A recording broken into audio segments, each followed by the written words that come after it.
Welcome back. Outside Minds podcast. Because you've already seen too much, bro. They only added it so it could be like a ritual.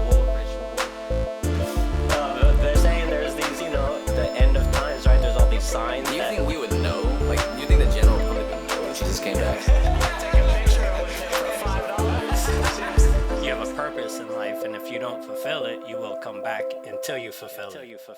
Welcome back to another episode of the Outside Minds podcast. I'm your host and creator, Stilo Free. This is the other host and creator, .420. and we got, believe it or not, another special guest this week. Her name is Kory MooFO. She is a skywatcher. She is the host of the podcast, The Phenomenon Project. You can find her YouTube channel at Kory MooFO. I'm going to swing it on over to her so she can tell you a little bit more about herself and where you guys can find her. Let's go. Hey guys, first, thanks so much for having me on. I am really excited to talk about pretty much all of my favorite things. But yeah, my name is Kory, and I am an orb experiencer. This happened for me after finding Chris Bledsoe's story a couple years ago and just going out and opening my heart and my mind. And I figured out pretty quickly after reading Chris's book and meeting him and the family that this is really easy to achieve, that you can build a relationship with what a lot of people call non-human intelligence. We call them orbs. I think that there's probably a lot of other things out there too. It seems like many people have a lot of different experiences with different types of non-human intelligence. So yeah, I mean, just starting this journey has really opened me up, and I decided a little less than a year ago to start sharing my experiences and decided to create the Phenomenon Project, where I like to invite people on who have crazy stories and experiences. And I call it the Phenomenon Project because I've noticed there's just a lot of different facets to what we call the phenomenon.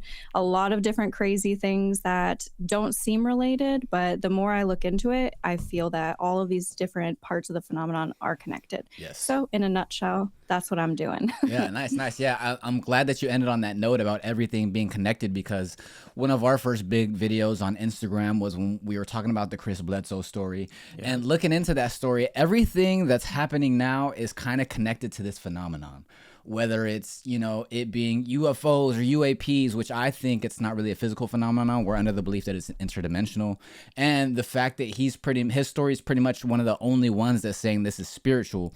But not only that, but the whole astrological phenomenon, we can get into that, and how he said that the lady said that there's going to be, the star of Regulus alignment and all that kind of stuff. And all that intersects with like conspiracy. It can intersects with spirituality, psychedelics, religion, all that stuff. So when I stumbled upon that story, it was very interesting to me. But not only that, it's very nice to meet people within the network with you. I've even spoke a little bit with Ryan himself and Chris Bledsoe Jr.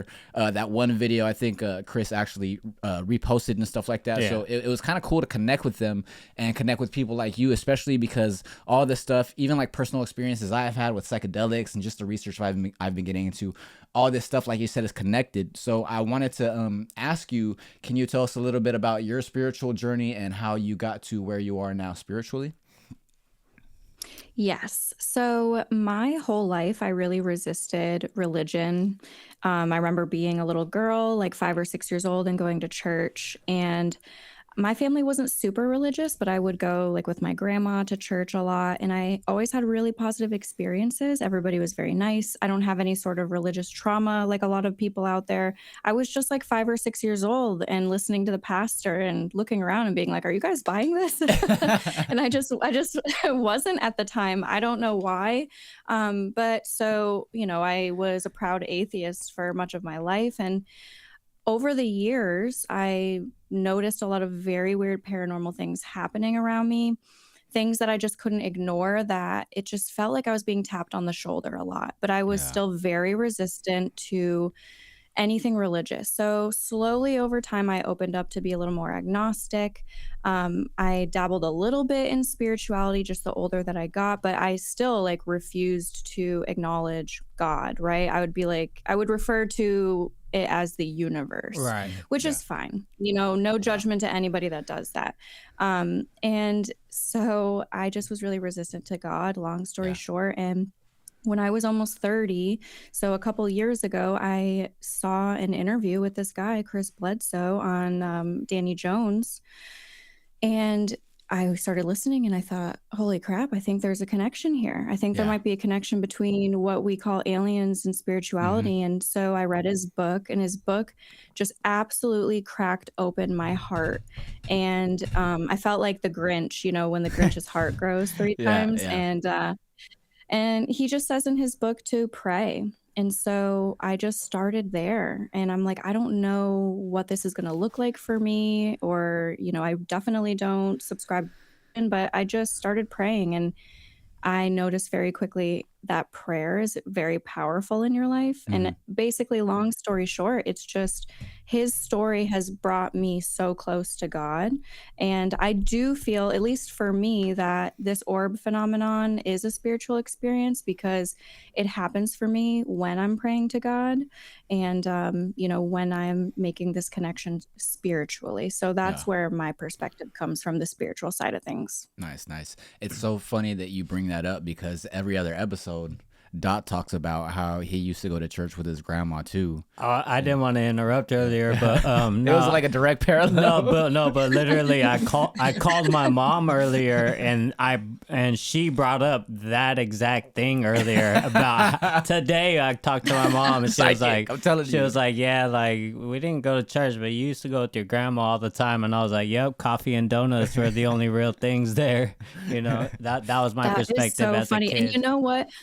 When I normally tell the story, I never mention that my grandma, like I went with her. If you go back and listen to all these other interviews, I always just say I went to church. I never ever mention my grandma. So I feel like when these little things happen, it's like God or whatever is going on around us, kind of like connecting us in the matrix. Right. You know what I mean? You like when you watch back, you'll see me perk up. Like when you say it, like I wanted to say something, but I was like, yep.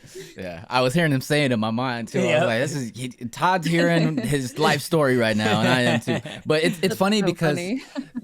we have that conversation probably almost every other week with a guest on the episode, which proves that people who end up in this community and in this place that we're in this similar space are people that kind of not rejected religion, may or may not have had a traumatic experience growing up, but for whatever reason it didn't resonate with them. But the funny thing is, I think you kind of explained it when you were just talking about it. I know for me, the more I deep dive into the esoteric, the conspiratorial, and everything connected with this, the more it makes me a Christian, but not a Christian in the way that I used to see what a Christian was. More in like the esoteric teachings of Christianity and Jesus and, you know, the law of one and all is one and like kind of like, you know, the kingdom of God is within and all that kind of stuff. So at first, when I first went down the conspiracy rabbit hole, I'm like, okay, Bible's bullshit, Christianity is bullshit, religion is just a control mechanism. And then you get into the deeper layers of it and you're like, oh shit, okay, I get the message. And then you realize, like, at least for me, like, not that I go to church and I'm a Christian and stuff like that, but I started to resonate with the Bible and the teachings and stuff like that a little bit more once I see like a different angle of it that wasn't like this forced structure of it. You could see through some perversion. Yeah. You know what I mean? You take bits from other ancient teachings and you kind of compare the stuff and take those.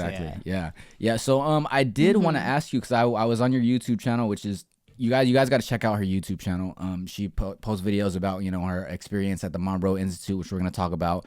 And then there was a video I was watching about how you talked about your experience with mushrooms, and I think it was even like a relatively smaller dose than what people are used to. Is I think a 1.7, I think.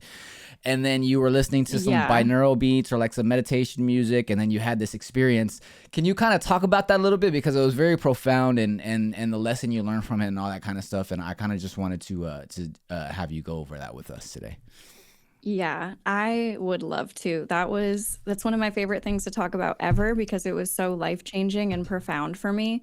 So, I had never done psychedelics and when I started opening up spiritually, I was like, well, maybe I should get around to trying this, right? Yeah. And so Yep. I Hand in had hand. just turned 30. Exactly. And I had just turned 30 and my birthday is around Easter, so I'm like, I like did a little microdosing on Easter for the first Nice. time Happy and birthday. a Happy few birthday. days Right. right. It's coming. Oh, thanks. Yeah. And so I after the microdosing I was like maybe I should just bump it up a little bit. And so I weighed out like 1.7 grams, which isn't even that much. That's not like a Right. heroic No, dose no, no. or A anything. little half aether, you Um know? and I just threw it back. And, obviously my husband was aware and he was home because, I mean, trip sitting, I guess, but he was playing video games. Yeah. And Yeah. I started playing video games too. I was playing That's Zelda. the It best. was either Breath of the Wild or Tears of the Kingdom. I can't remember which one, but within like 10 or 15 minutes, I was like, whoa, You're, I cannot were be you playing this immersed game in right the now. video, or was it just too much, like visually It and was It was a lot visually, but the first thing I really noticed was that it felt like this is the only way I can describe it. My consciousness was strapped to a rocket ship and was just taken it off. was just I going? was like, Yep. yeah, that's the only way I can describe it. I'm like, I am ascending somewhere else right now. Oh, shit. And that happened so fast. So I didn't know what to do. I didn't have a plan. I didn't think that like anything crazy was going to happen, but I just had this feeling of, okay, maybe I should put the mindfold on, like a blindfold, and maybe I should put on some like angel frequencies. I think it was like 777 hertz. It just happened to be a playlist that I had downloaded on Spotify. I hadn't even listened to it yet. So it's like, it's weird. It's like maybe I was preparing for this Right. without realizing it. Yeah. And I just told my husband, I'm like, I need to strap in because I'm about to take off somewhere else. And he's like, okay, well, I'm here if you need me. And so, I'm in the recliner and I have my mindfold on and I have the frequencies on. And my consciousness is separate from my body. I am aware of my body. Like, of course, I can still feel it, but I am somewhere else. I'm in a beautiful cathedral, and I am seeing this with my eyes. Everything is made out of light. Whoa. It wasn't like the way that we're looking at each other right now. Everything was made out of these light frequencies in these colors. And so I am feeling super euphoric, as you can imagine. Mm-hmm. And I'm in this beautiful cathedral and I'm just like, oh my God, this is incredible. And after a minute or two, I'm looking up just, at all of the details. And these two angels fly overhead. And the angels are made of light too. And when they fly overhead, they make the ceiling disappear. And so now I'm standing in this cathedral and I'm looking into the cosmos. So I just see nothing but stars and galaxies. And I'm like, oh, this is awesome. But then this is a point where things take a weird turn. Okay. And I all of a sudden felt like this existential dread just wash over me and this fear. And this woman who was like totally black, like everything about her was just like pure darkness. Yeah. And she descends upside down. So from Oh, the waist to the top of her head, upside down like a bat. from the stars. Yes, exactly. And she has a bunch of eyes on her forehead. She has one big eye in the middle. Her tongue is all the way out. Her hair is like super crazy. And she has all of these arms. It seemed like 100 arms moving in concentric circles. Now, I didn't know until 6 months later. I had told so many people this story. And it wasn't until I talked to Ryan Bledsoe and I shared this story with him. And he's like, that sounds like Kali, the Yeah. Hindu goddess. I had zero clue. Of course, I Googled it after and I was like, oh my God, that really was Kali. So I'm panicking and I'm like, I'm having a bad trip. I'm thinking that in my mind. And I hear this voice in my head and the voice says, you just have to get past this part. Yeah. Wow. And so I had this moment where I really talked myself down from that fear. I was like, what you're experiencing right now is psychological. It's, you know, your body is okay. Nothing bad will happen to you. Listen to that voice. And I just kept hearing it. You just have to get past this part. And now she's descending from the sky closer and closer to me until she's like right here. And I can't look at her. I'm like refuse to look at her. And, you know, she's all upside down and all of her eyes are looking at me and her tongue is like right in my face. And I just keep hearing, you got to get past this part. So I just close my eyes at this point and I'm like, I think it's almost over. I think it's almost over. And then she disappears. Wow. And when she disappears, I feel the most palpable, truest love I have ever felt in my entire life. Wow. And then 13 angels came to me. I don't know how I knew there were 13 because I didn't count. It was just like a knowing. It was so funny because And, when I heard you tell that part of the story, I was like, oh shit. I wonder if she counted them or if she just knew. that's how psychedelics are. Everything's a knowing. Yeah. Because you already know Right, everything. it's Yeah. You're just receiving this truth. You don't even, like, you don't know how you know it's true. No, you just no, know that it's true. Yeah. And so these 13 angels came to me. They were all beings of light. And I was just like, I felt like I was on a high. I mean, I was, but you know what I mean? Like of just euphoria of like, oh my gosh. And so this is the next part of this conversation is all going on in my head. I'm not speaking out loud. Again, I'm like separate from my body, but it feels like I'm saying it like, you know, wherever I am. So I say to them like, oh my God, what are you all doing here?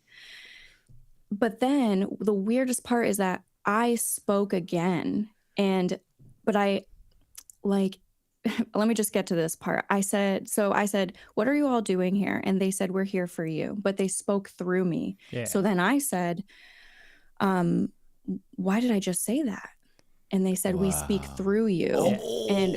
But the way that it happened was like, I'm telling you, I was not in control. It was just flowing out of me. And that's why it took me like aback at first. So I'm like, why am I saying this? And they said, well, we speak through you. So I just accepted that. And I said, okay, so like, what are we doing here? And they said, we're here to heal you. And then I was like, oh my God, that is the best news ever. Wow. Like, it was just like the most amazing thing in the world. And so the rest of the trip was all about healing. And they wanted me to know and to share with people that we're never alone. And they said, anytime you ever felt like you were totally alone, we were right there beside you. And they showed me this montage of every single time that I was alone and I was crying and that they were right there with me. Deep. And I've carried this knowledge with me every day going forward because of course there are times where I feel alone and I cry, you know, and even in those moments, I speak to them and I'm like, I know you're here with me. I know I feel alone, but I'm not alone. And the best way I can describe it is like I felt this close to God. I felt like there was one person between me and God. I describe it like I was talking to like God's secretary and she's like, I'm gonna put you on hold. I was waiting in like the lobby and God, I could see the door and I knew God was right beyond that door. Like those are the two things that always come to mind when I think about how I felt. And I just kept telling them, like, I kept giving them messages to relay to God. And it's only recently that somebody told me, somebody who's been really getting into Jesus and the Bible and church, is that that angels are supposed to be the ones that deliver the messages to God. I don't know if that's true. Someone just told me that literally like a week ago. And I thought, oh my God, that makes so much sense that I was trying to get them. There was that middle person, like an angel. Yeah.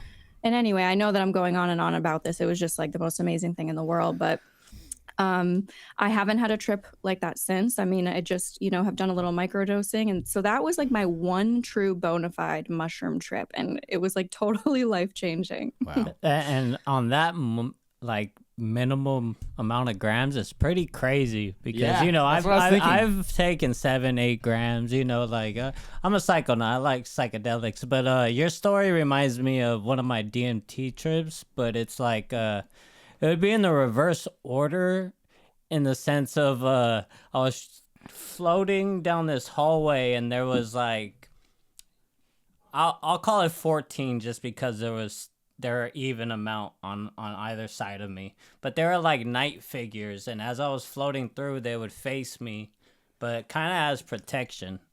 And as soon as I got through the door, it was nothing but a golden room and a golden lady who was guiding me through a golden library.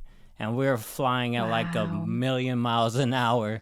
Yeah. So it reminded me of that with the people, but it was kind of in reverse. Like those people led me to the golden lady.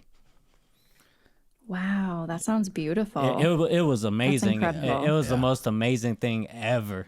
Yeah. I wanted, and I'm sorry. I was just gonna say, like, I just feel like this world is right here with us. Psychedelics or meditation or all sorts of things can, like, separate our world, like blend them together, right? It breaks down the veil. It removes the veil. Yeah, I was gonna say it could have been what could have pushed you over the top. Could have been the mindfold and the binaural beats. Yeah, because you're blocking all of this real material world stuff out. Like me, I was on DMT, so I was kind of just forced into the abyss. I've heard crazy things. I've heard crazy things about DMT. Oh yeah, I've had some wild ones, but they've heard it all, so we'll save that. So I wanted to go back to you talking about angels and them being like the messengers for God, because a lot of people are like kind of like drawing the parallel between like the orbs and angels and stuff like that, and the orbs being like higher consciousness and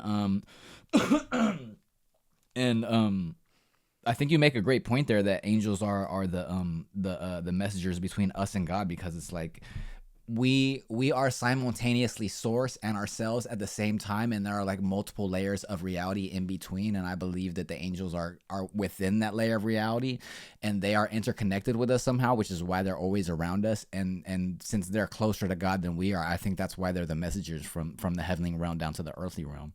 And I think that has a lot to do with like the orbs and stuff like that, which is why I think a lot of people like even like in the Chris Bledsoe story, they say he's like a healer. Like people go around him and things get healed and stuff like that. So I wanted to ask you, did when you're sky watching and seeing the orbs in the sky, was this directly how do I say this? Was this directly did this directly coincide with like your spiritual awakening, and like did you pick up any like intuitive abilities or things like that? And then after that, I do want to get into like the Monroe Institute and stuff like that. So because it does seem like, the more people spiritually advance, the more prone they are to being able to see the orbs and stuff like that and connect with higher intelligence, stuff like that. Would you agree? Yeah, I definitely think so. I think it takes somebody who's willing to open their mind and their heart to the possibilities. I know a lot of people and I feel like I'm one of them, where one thing leads to the other and vice versa. So like the orbs have led me to all sorts of stuff to do with like psychic abilities and meet people who are really exercising these abilities. And then it's like reverse. Like these people that I know got into psi abilities and now they're being led to orbs. Yes. And also like the topic of telepathy and all sorts of different things, like, the telepathy tapes. And I feel like these things are all connected. And I also want to say, like, throughout my life, I had these small but significant moments where I would get hit with like a psychic message. And I am by no means like claiming to be a psychic or a medium, but there have been times where there's just no denying. Same. Like, me and him both. Me and that both. Yeah. Us all day with each other, like proven. Yeah. Right. And it happens a lot with people that you're close with. Sometimes I'll be with my husband and I'll literally hear him say something in my own mind, and then he'll say it out loud. And I'm like, oh my God, what the hell's going on here? And but I've noticed that, like, if you just put a little bit of intention and practice into these things, that you're gonna see real results. And I believe that everybody has the ability to work on like their remote viewing, different stuff like that. Like sometimes I do remote viewing and I literally get the image exactly how it is. And then sometimes I'm like, I don't know what the hell I'm drawing over here. So it's hit or miss. And then, there's people that are practicing their mind sight, and all sorts of things. And I feel like it's the same thing with the orb phenomenon, because I believe, obviously you already mentioned, like we all simultaneously have God like inside of us. God is within us. That's my opinion. And so I think that everybody has the ability to connect with the orbs. That was sort of a message I received very early on. Like I basically read Chris's story. A few months later, I met him and the family and we went skywatching and we saw the orbs, and then something changed in me to where this was like the only thing I could think about and focus on. I mean, it drove my husband crazy. Imagine his perspective of having like a normal life, and then all of a sudden, he's like, you know, he suddenly is like the grounded one in the relationship. And I just was like, I got to go out and try this on my own. So I went camping on my own a couple months later after meeting Chris.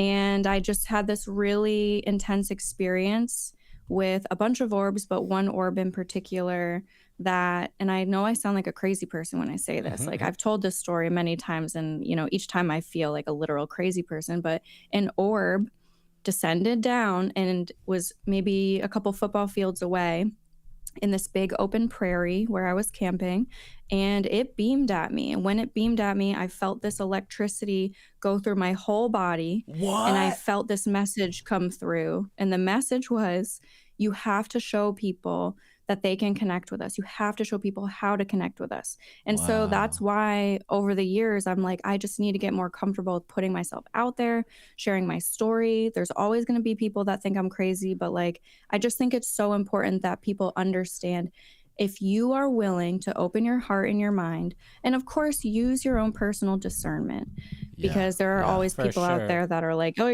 you're messing with something negative. And I'm like, okay, Oh how? my God. I'm praying to it's God. Demonic. I I'm like, hear you it know all what? day. I hear it all day. We'll have a... Go ahead. But, you know, I'm like, just use your discernment and open your heart and mind. And also, I don't know, do a little research into UFO sightings, UFO sightings over history, and also into the Bible, because there are certain words in the Bible that have been mistranslated and misrepresented, like the word cloud. I believe was changed in the Bible, and it used to be something else, but it used to be like something like disc or something else, like, you know, a cloud descended, but there was a different word for it.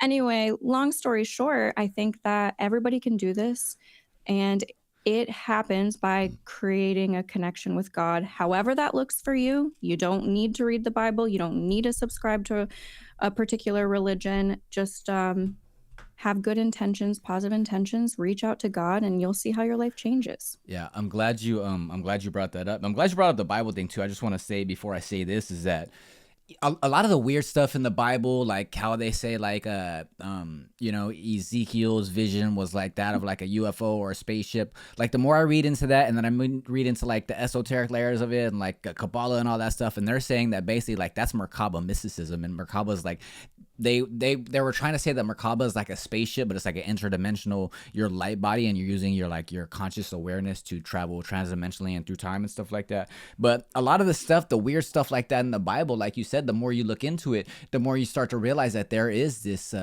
this mysticism, and there's this phenomenon that they're trying to just glaze over. You know what I mean? Especially like in Christianity, they don't really like to talk about those passages and stuff because it's stuff that they can't really explain, like especially nowadays and stuff like that. But I did want to go back to like opening your heart and being open and stuff like that in order to experience this phenomenon, because it kind of seems like, you know how like we were kids and stuff like that, and you like watch like movies, and then like you can't see like the special imaginary friend unless you believe, or like Santa doesn't come unless you believe in it, and it's starting to seem like you're not going to be able to experience this stuff, or you're not going to be able to have these phenomenons if you don't have an open mind or an open heart, and you don't have that belief toward it. So it's kind of like they were telling us this before, but it's manifesting itself like in a different way towards like there is this whole other layer, many infinite layers of reality, not just the one physical layer that we see right now, but especially like you said, meditation, psychedelics, binaural beats. These things are helping us to raise our conscious awareness and to see through the veil. So it's very interesting to hear you talk about that. I did want to ask you about your experience at Monroe Institute, because you have a very interesting story, and I wanted to just go over that with like the focus meditations and stuff like that you did. I think you have a video of it on your YouTube, but if you can go over that real quick, because it's a very fascinating story. Yes. So back in May, I went to the Monroe Institute at their Virginia campus. And this was like a kind of a specially curated group of people, all people that are familiar with Chris Bledsoe's story. So Ryan Bledsoe is really the one that organized this event.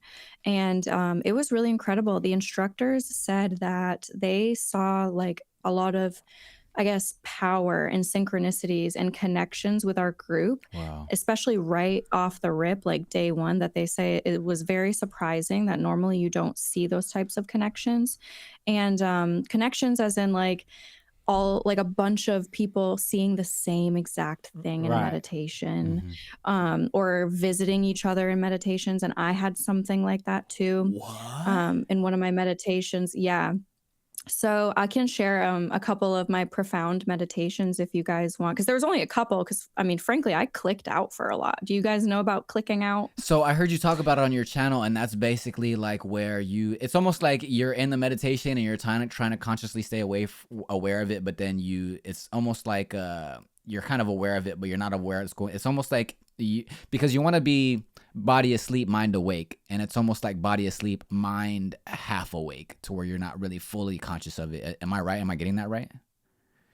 Yeah, that's pretty much the gist of it. Is like you are not asleep. You're not sleeping. It's different because, there are people that actually were falling asleep during meditations, and clicking out is different. It's like I would go into a meditation and, Robert Monroe's voice is talking you through the focus levels. So each focus level that you do, they talk you through it so that you can recognize how it feels to be achieving this new focus level.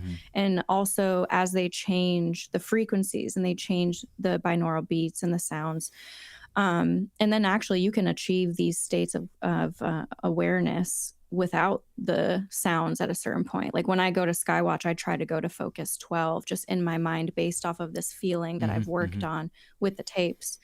And what was I even talking about with that? I was talking about like getting into one of my profound meditations. Is that what it was?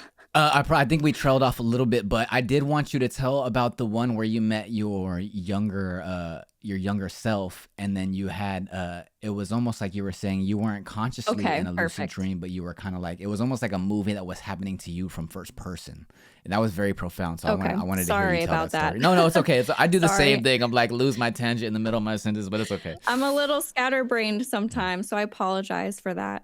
But so basically, I was saying that I clicked out for most of my meditations. I think that's what I was saying. And so focus 15 is the space of no time. That was my first meditation where something truly profound happened. Wow. And when we went into because you do a meeting with your trainers prior to the meditation, and then you do like a debrief meeting after. And sometimes they'll tell you about like what to expect and what it's going to be like in this focus level. But for focus 15, they didn't want to front load us. So they literally just said, this is the space of no time. That's it. Go do your meditation, figure out what that means for you. So I went into the meditation, and now I didn't go out of body, but I experienced something that almost felt like my consciousness was like, I don't know, like I was viewing this, like you said, like it was a movie. And so I set the scene and I was like, I want to float above the crystal because I just really wanted to stay focused. I really didn't want to click out. And I thought if I visualize myself floating above the crystal, I can stay focused. And it worked. Wow. So I'm floating above the crystal. And then I have this moment where I'm like, let me focus on what I'm supposed to be doing here, what I'm supposed to be exploring. So I ask myself, what does no time mean to me? Because this is the space of no time. And instantly a little girl appears. She's on the ground right at the crystal. And so I like kind of swoop down and I pick her up and I realize it's me as a little girl. I was going to say, was it you? Yeah. Uh-huh. Yeah, and I was surprised. But I just instantly started to love myself, and I was hugging myself and, just like really loving her.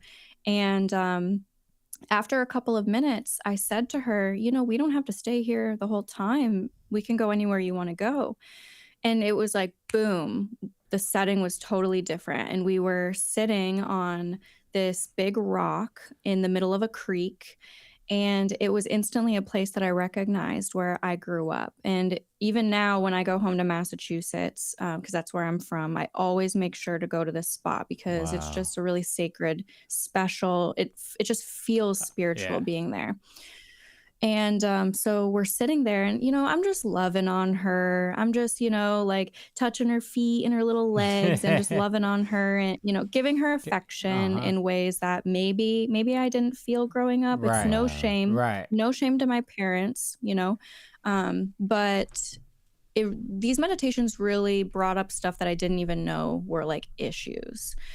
Because I was like, I've left all of my childhood baggage in the past, but when you're put in these deep states of The consciousness, you start subconscious to holds it. You Yep. realize stuff is still affecting you, even though you thought Uh-huh. that it wasn't. Like you moved on from it. absolutely. And so I'm just loving her as much as I can, and she looks at me, and this is where it really hit home because she said, "Do we have children when we grow up?" And now Wow. my husband and I have been trying to start a family. At this point, it's been about 5.5 years.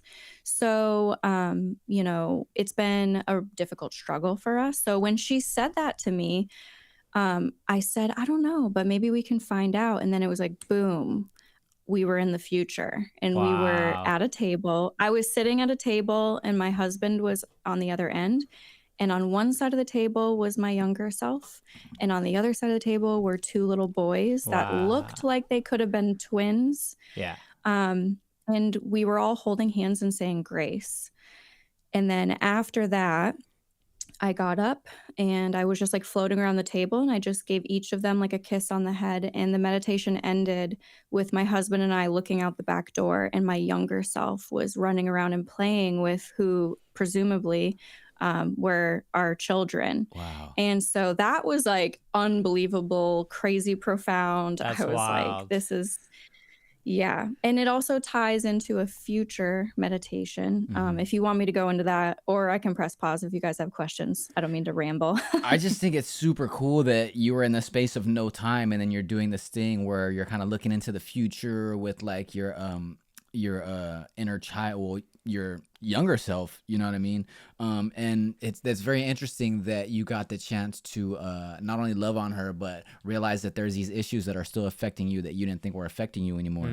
Because it's almost like you're in this quantum realm where you get to heal things with your former self and see your future self probably from the result of that healing. You know what I'm saying? So, wow, that's super interesting. Did you say it connected to a future experience you had? Yeah. So a couple days later, we moved into Focus 21. And Focus 21 is the bridge to other realities. So our trainers told us this is a great place you can connect with your higher self. You can connect with ETs, angels, like, people that you've lost that are on the other side. So I thought to myself, okay, well, I connect with these orbs all the time. I want to be like face to face with one of these light beings, because that's what I believe. I believe what you guys do, that they're interdimensional, Yeah. personally. Right. So again, I thought, okay, well, let me set the scene. And I think that setting the scene really helps me stay focused in the moment. So I was like, I want to walk up this winding path up to a log cabin. And all I know is on the other side of the door, that's going to be where a light being is. So I go up to the log cabin, and coincidentally, one of my good buddies, his name is Shane, he was on the other side of the door, and he was at Monroe with me. Oh, wow. And there's like a whole other side story, but that's wild. Damn. I walked in and I sat on the couch, and I was like, "Shane, what are you doing here?" And long story short, he said something to me that after, when I went up to him and I said, "Hey, you said this to me in the meditation today," he was like, "Oh my God, I thought that. I was thinking that." Wow. In the back of his mind. That's crazy. Yeah. Yeah. So when he said this thing to me, I was like, "Shane, you got to get out of here. Like, I have other things that I planned to do." So Shane gets up and he walks out of the log cabin. And basically, when I turn around, there is a light being in the room. And now this is like the light being is presenting as like, you know, like a masculine figure, but he's just emanating light. I don't see any facial features. I don't see any features at all, just the silhouette and just emanating light. And he looks at me and he says, "You can call me Jeb," which I think is really interesting. He didn't say my name is Jeb. He said, "You can call me Jeb." Wow. After this meditation, I Googled what the name Jebediah means, what the origins are. And Jebediah translates to friend of God, which I thought was crazy. So I'm like, okay, because I don't even know if like these beings have names. I don't even think we have names in our true soul form. Right. So I just thought that the wording was interesting, how he said, "You can call me Jeb." Like, I'm basically a friend of God is what he was saying. Wow. So at that moment, unexpectedly, my younger self ran into the room and she came over and she jumped on my lap. And I was like, "Girl, what are you doing here?" Like, I thought, you know, we already dealt with this back in Focus 15. And I had this weird moment where I was kind of parenting her in a way that I felt like I would have wanted to have been parented. It would have helped you in the past.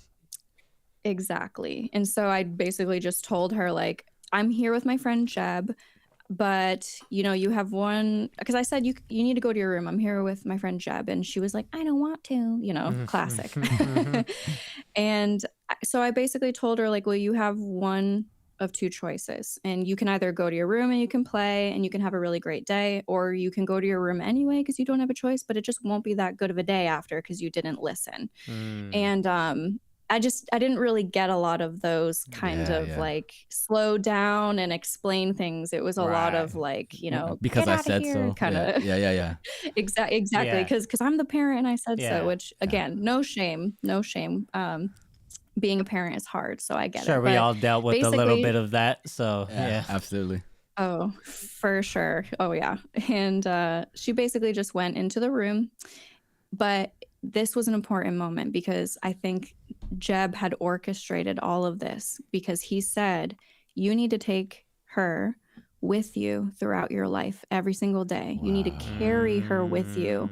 By doing that and by loving yourself, you are going to not only heal the past and heal the present, but you're going to create positive changes through time and space, like ripples through time and space." And so now when I live my life, if I'm having a really good day with my friends, I kind of mentally try to picture my little 5 or 6-year-old self there running around. Good. If I'm singing in the car, I picture her in the back seat singing along with me. And like, I know that this sounds really simple and people might be like, "Well, what is that? How is that going to change?" I don't know. Why don't you give it a try and see how it makes you feel, and see how, you know, because you really are healing. Because is time real? You know what I mean? Like, time is linear for us, but is it actually real? So, that was super profound. I'll just say one more thing about this meditation, which is going to blow your guys' minds. But Jeb showed me his true physical face. And it was like the clearest flash ever of like, whoa, oh my gosh, okay. And it was like I described friendly Voldemort. And he was like pale. We had no nose and no ears. Wow. And after the meditation, I even like drew his face because I'm like, I don't want to forget this. But I didn't tell anybody that I saw his face. I said I saw a light being and, you know, I just described what happened, but I never mentioned that I saw his face. And it wasn't until dinner time that my good friend who was there with me was like, "Oh, Kory, before I forget, I got to tell you, during Focus 21, the same meditation that this happened in, during Focus 21, I saw a flash of a being's face. And he looked like a friendly Voldemort. He had no beard. Wow. And he said, as soon as I saw his face, I heard Kory, and I knew that he was there for you, and there was a connection to you. And I was like, oh my God. Because sometimes you wonder if you're making this shit up. Right. The validity, it really trips you out. Yeah. Yeah. So that was like my big takeaway from the Monroe Institute was to try to heal my younger self. And just by doing that, I'm going to make positive changes through my life. And I think that that would help everybody, honestly. If everybody did a little bit of that, the world might be Agreed. a better place. Wow. Yeah. So, yeah. A lot of spirituality, when you get into like to the new age stuff and like self-help and stuff like that, a lot of it is healing your inner child, because children, they're magical. They're much closer to God because they haven't been corrupted by the evils of the world yet. And I think it's within everyone's best interest to heal their inner child, because our defense mechanisms, our personalities are all built off the traumas we experience. And like I said, defense mechanisms, the way we react to them. So I think it's very important to heal your inner child, because it helps you have, for lack of better words, like a clean spirit. You know what I mean? You're absolved of karma. You know what I mean? It's more like you're enjoying life because life is life. You know what I mean? So I'm glad that you brought that up, and I'm glad that you're reiterating that with your story, because that's very important. I wanted to ask you about like your meditations and stuff like that, because at the Monroe Institute, you know, they're helping you achieve these altered states of consciousness. And what it kind of sounds like Inceptionist. It kind of sounds like you're having this lucid dream, like that you said, like you're kind of in this roller coaster for, like you're kind of along for the ride and stuff like that. Have you had any lucid dreams before or after that experience, or have you been able to like achieve those kind of states like much easier since your Monroe program experience? Yeah, so I have no experience with lucid dreaming at all. Anytime that I ever have a dream and I'm like, oh my God, I'm dreaming, I usually am able to just like wake right up. It's just, it's like I don't even have control That's over happens to it. me You know what I usually. mean? Yeah. Yeah. And so as far as like the lucid dreaming or just like not even being in control of like what's going on, I never had any experience with that. And being at the Monroe Institute really, and I mean this nicely, but it kind of messed me up a little bit. Like I stopped smoking weed for I think 6 or 7 months after that, because I just felt like I was literally about to flow away. Like it felt like my consciousness was about to leave and never Kind of come back. And triggering all that other stuff you just kind of went through. yeah, absolutely. And so I think when you go through that, your consciousness expands so much, it almost feels like your body can't even hold it in. So they do a overload.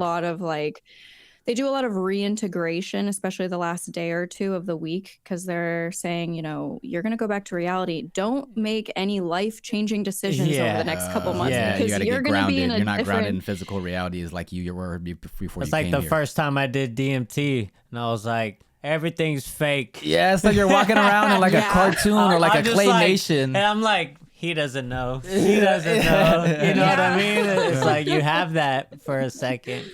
Yeah. I know. Yeah. So as far as achieving these levels, like it just takes time. So I ended up doing like a mini Monroe retreat with Ryan Bledsoe back in early October. And so during this weekend retreat, it was a lot of the same meditation. So I kind of had that second chance at it.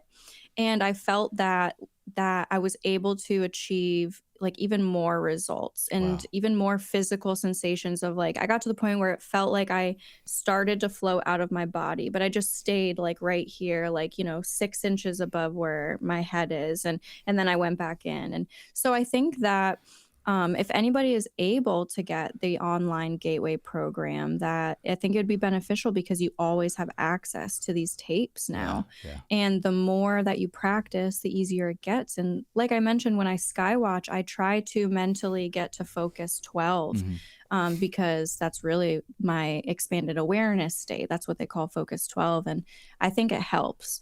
So I definitely think Monroe helps me now with meditations. I'm able to achieve a lot more, a lot faster. And it's been life-changing for sure. I wanted to ask you about like the whole remote viewing thing, because I was on Instagram and I saw this clip of this podcast recently, and this lady was saying, I don't know if she went to the Monroe Institute, but it was something like that. And then she said when she finally had her experience where she achieved remote viewing, she said, oh, like I've already been doing this, but I just didn't know.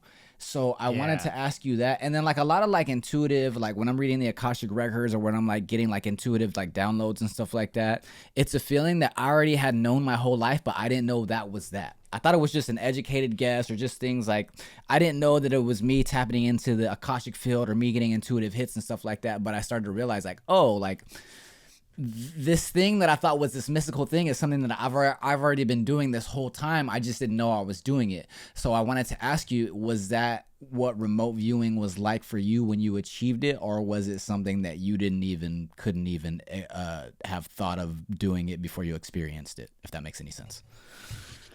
Yeah. So for remote viewing, it's a lot of fun personally. There's a lot of different apps and websites that anybody can use for free to just work on their remote viewing. And you can even do it simply with like somebody putting an object in a box and you just trying to figure out like what it is. But it is tapping into some sort of psychic ability that I think all of us have. And I mean, have you ever had a gut feeling about something that turned out to be true? We talked about that, yeah.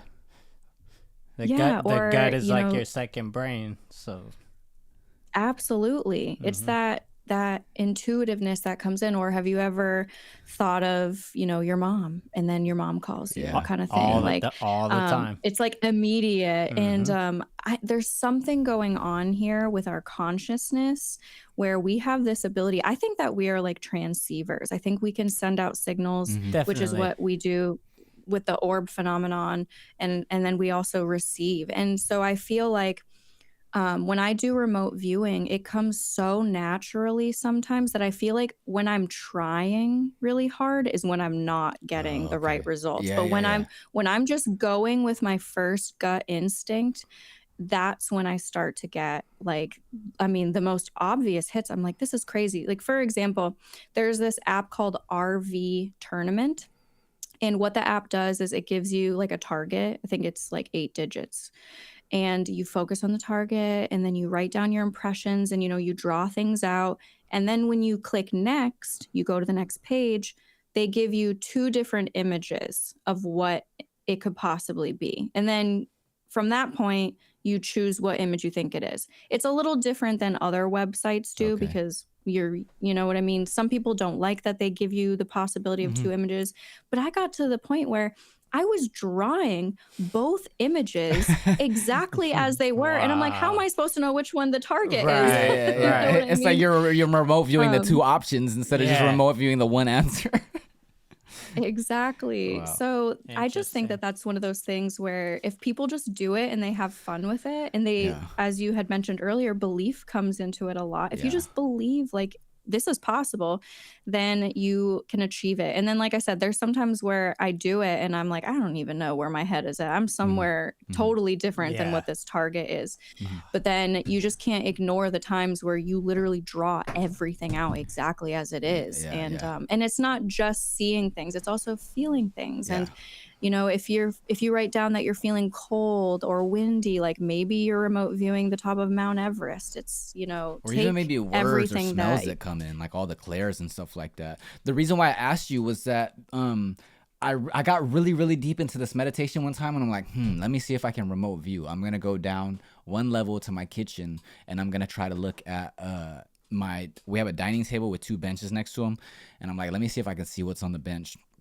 And then I was going, and I'm like, okay, like when I thought it was remote viewing, I thought you'd see this clear picture. I thought it was almost like, like you're looking at a camera somewhere else. But for me, it was like, it's almost like I thought I was imagining things. I thought I was visualizing things myself. But what I saw was like, it was kind of like the way that reality was like shaping itself. Like, and it was like monochrome. It was like a brownish, grayish, like weird. But I did see like this bag, my sister's handbag right there on the bench. And I'm like, I don't know if I'm imagining that or it's just an educated guess, but whatever, maybe that's what it is. After my meditation, I'll go down there and check and see if that's what it was. And after my meditation, I went down and I'm like, and even then I still didn't trust my intuition. Even then, I'm just like, I mean, I see her bag there all the time. It was probably just an educated guess. I probably visualized it being there, and that's probably why I thought it was there in my meditation. But I'm just thinking like maybe I was remote viewing, but because I had this different idea of what remote viewing is in my head, I didn't know I was already doing it. You know what I mean? So that's what was my question, because also too with my intuition and stuff, like I said earlier, like when I get intuitive hits, like I didn't know that was me tapping into the field. I thought it was just me just having educated guesses and stuff like that. So That's the reason why I asked was right. if remote viewing was different than how you imagined it to when you experienced it. You know what I mean? I think, yeah. And I had an experience similar to yours where I had laid down and I was like, I felt like I was really getting into this like brainwave state that reminded me of doing the gateway tapes. And I thought to myself, maybe I can try to remote view. And I never do this because I'm like, what am I remote viewing? Normally I like to do it with a target, but I'm like, I'm just willy-nilly going to see what comes through. And I kept seeing these documents. Like, I mean, it was like clear flashes. It was remarkably clear, but I couldn't read anything. It's like the words were not legible. Yeah. And this is what I had mentioned earlier about sometimes you'll experience something and then like a day later or later in the day, like, you know, God or the universe will show you like, oh, you're in the Matrix right now. So literally like the next night I was talking to someone and they just started talking about remote viewing and how when you are very early on in your remote viewing, you can't read. Like it takes a long time for you to exercise this skill to be able to read something in remote viewing. And I thought, what in the hell? I am living in the Matrix right now because I had just had that experience. Yeah. So it's, you know, I think even after you practice it for so long, it starts to even feel different the more you hone in on it. So just go with what you feel, honestly. Absolutely. Yeah. Thank you. So while we get towards the end of this interview, I did want to ask you, as far as like, you know, like doing like the Monroe tapes and tapping in and trying to achieve these altered states of consciousness and stuff like that, do you have any tips for anybody that you want to give them before jumping into any of that kind of stuff? Yes, just make sure that you are in an excited headspace. Make sure that if you have any stressors in your life, you try to let them go. You know, don't let them build up and fester because that could really give you a negative experience or it could just get in the way. Just try your best to be open and excited for a new experience and don't go in with too many expectations. Maybe some hopes, some goals. Yeah. I always hear that you have to be like eager. You always have to be you always have to want it. You know what I mean? Whenever I hear people talk about like, you know, lucid dreaming or trying to astral project or just even trying to it's almost like Monroe program. It's almost like achieving anything, right? You really have to want it to really achieve it. Yep, absolutely. Yeah, definitely. I did want to ask you before we signed out, you did read UFO of God. You're pretty close with the Bledsoes and stuff like that. My personal opinion, when they talk about, you know, the alignment with the Star of Regulus and the new knowledge to humankind and stuff like that, to me, I think it's already in the process. It's like the veil's being lifted. It could be my algorithm. I say it all the time, but I do see like a bunch of healers, mystics, and people on my timeline talking about, you know, mysticism, hermeticism, Kabbalah, stuff like that, Orbs, UFO, meditation, consciousness expansion, and things like that. So I wanted to ask you what you think the whole alignment was about and what the new knowledge to humanity was, and do you think that's what we're seeing now with all like, you know, all the kind of like stuff that we see like within our community that, you know, a lot of stuff that people are talking about that they didn't talk about before. So I kind of just wanted to get your opinion on it. Right. So I know that years ago when Chris had an encounter with the lady or the Holy Mother, that at least that's what I believe and a lot of people believe, that she showed him a lot of different things that were going to happen, and that when these things happen, it means that the new knowledge is basically it's on its way in. And one of them was, you know, that we were going to exchange fire with Iran, and also Israel was going to do that. And there's a lot of things, you know, just read Chris's book, watch some of his interviews. He's been saying this for a really long time. But one of the things she said was that the gaze of the Sphinx, when the Star of Regulus aligns with the gaze of the Sphinx, and the new knowledge will be here. And now NASA told Chris that could either be in the fall or the spring. Now, my opinion that, you know, this isn't necessarily the Bledsoe's opinions, but I think that both the spring and the fall equinox are important. I think that this Easter is really important. And I think that I personally, I don't know if you guys feel this, but sometimes maybe you'll go through like a couple of months where things in your life feel like stagnant or slow. You know, like people always blame it on like Mercury being retrograde. And, you know, I feel like now we're moving into a phase where things are just like energy's picking up, and I'm noticing just a lot of things are changing. Things are changing in my own life and other people's lives. And there's, Trump talking about he's going to release the UFO files, and there's just so many silly things going on. Right. What's that movie that's coming out? Disclosure Day. Disclosure Day is coming out soon. And there's a lot of these goofy things that are going on, but what I think the reality is between now and probably the fall time, that there's going to be certain topics and ideas that will become more mainstream. Yes. And that's going to revolve around the orbs. But not only that, I think it will revolve around telepathy and psychic abilities and understanding that we are more than our physical body. That this, and I sound like a crazy person when I say this, but I don't think this is the real world. I think that wherever our souls are from is the real world.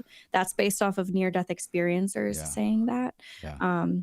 And I just think that this new knowledge is going to be that we have been lied to, and we've had blinders on for so many generations, and all of this is going to come out.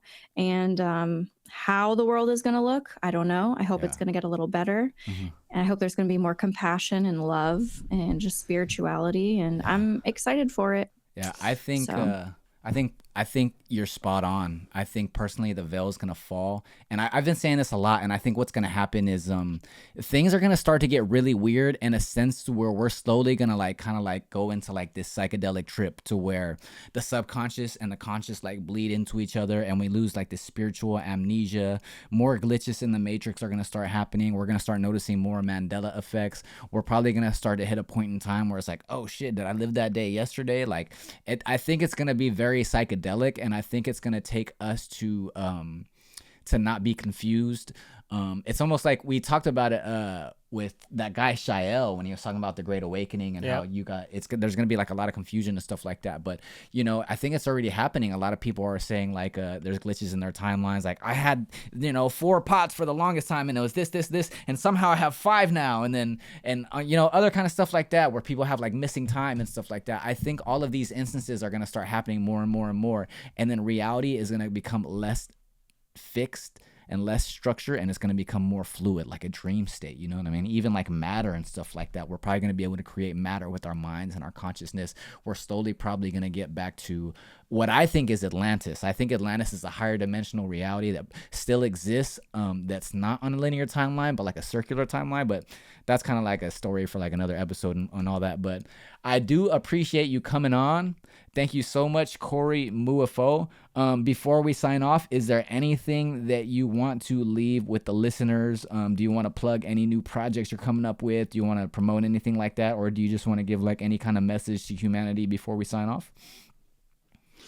Yes, of course. I appreciate everybody's support. If you guys are interested, check out my YouTube and Instagram. But what I think is most important would be that people focus on the light, focus on love and positivity as much as possible.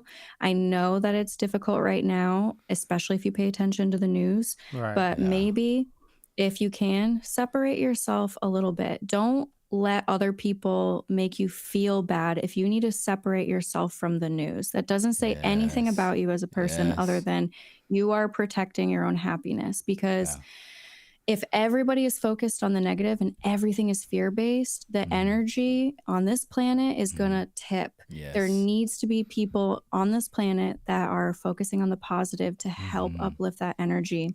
So do what you can. Just put aside your differences as much as you can. Help out your neighbor. Call your loved one. Check on people. Do everything that you can possibly do to just bring more light and love into this world, and start there. And I think that if everybody does a little bit of that, then we'll be living in a better place. Yes. As we like to say, as within, so without. You know what I mean? You change the world inside you, you will change the world around you. So we definitely agree with that. Thank you so much for coming on, Kory MooFO. You can go ahead and find her on YouTube at Kory MooFO. And she also has the Phenomenon Project, which is her podcast project. Thank you so much for coming on. This has been another episode of the Outside Minds podcast. I'm your host and creator, CeeLo Free. This is the other host and creator, Dot 420. and we out. Peace.